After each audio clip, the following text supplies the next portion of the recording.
नवरात्रीमध्ये रोज 9 दिवस देवीच्या 9 रूपांची पूजा अर्चा केली जाते।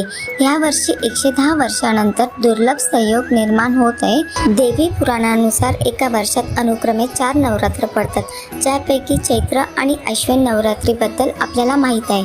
तर आषाढ आणि माघ महिन्यात येणाऱ्या नवरात्रीला गुप्त नवरात्र असे म्हटले जाते। या 4 नवरात्रीपैकी अश्विन महिन्यातील शारदीय नवरात्र आणि चैत्र महिन्यातील चैत्र नवरात्र सगळ्यात महत्त्वाची मानली जाते। नवरात्रीत देवींच्या 9 रूपाची पूजा केली जाते। तसेच पहिल्या दिवशी कलशाची स्थापना करून दुर्गा मातेची पूजा केली जाते। तर आजच्या व्हिडिओत पाहणार आहोत चैत्र नवरात्रीमध्ये पहिल्या दिवशी देवीचे आगमन कसे करावे। चला तर सुरुवात करू व्हिडिओला।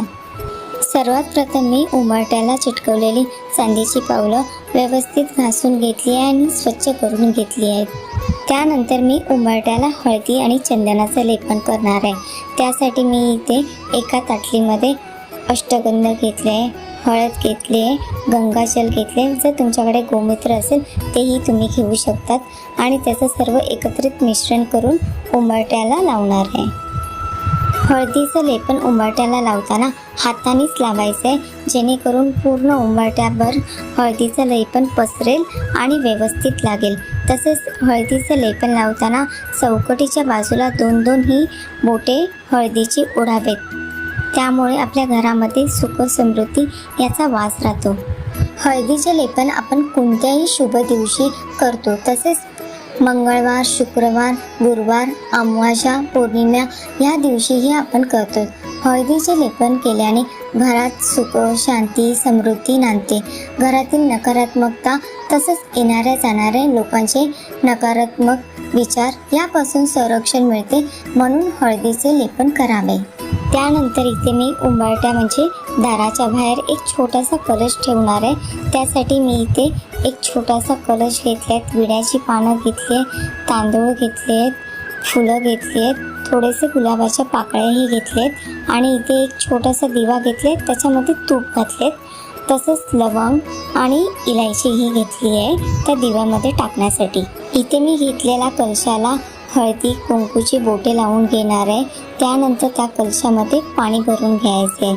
पाणी भरून झाल्यावर त्यामध्ये हळदी, कुंकू, एक चांदीचं नाणं आणि एक सुपारी टाकायची, एक छोटंसं फूल टाकायचं आहे। असा हा कलश पूर्ण पाण्याने भरून तयार करायचा आहे।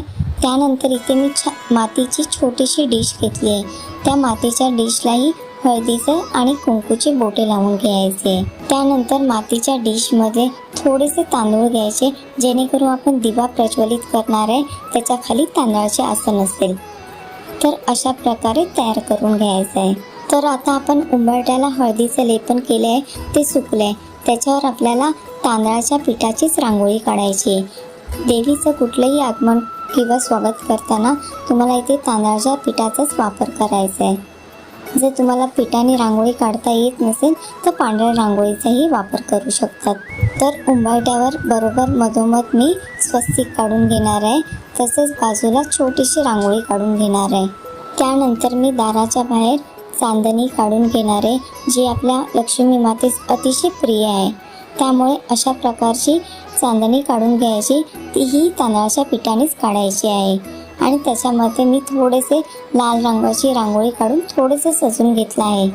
रांगोळी काढून झाल्यानंतर आपण तयार केलेला कलश मुख्य दरवाजाच्या बाहेर ठेवायचा आहे, म्हणजे जेणेकरून आपण घरामध्ये शिरतोय त्याच्या उजव्या बाजूला हा दिवा प्रज्वलित करायचा आहे। सर्वात प्रथम मी दाराच्या बाजूस कलश मांडून घेतला आहे।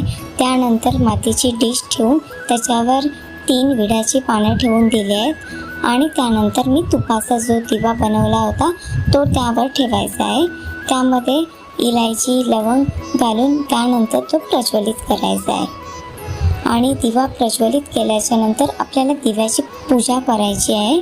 तसेच दिव्याला हळदी, कुंकू, अक्षता, एक फूल व्हायचे आहे आणि महालक्ष्मीचा मंत्राचा जप करायचा आहे। निदान 11 वेळा तरी करा। हा दिवा लावताना आपल्याला सकाळी ब्रह्ममुहूर्तावर लावायचा आहे किंवा आपण गुढी उभारणार त्याच्याही आधी आपल्याला असा प्रकारचा दिवा लावायचा आहे।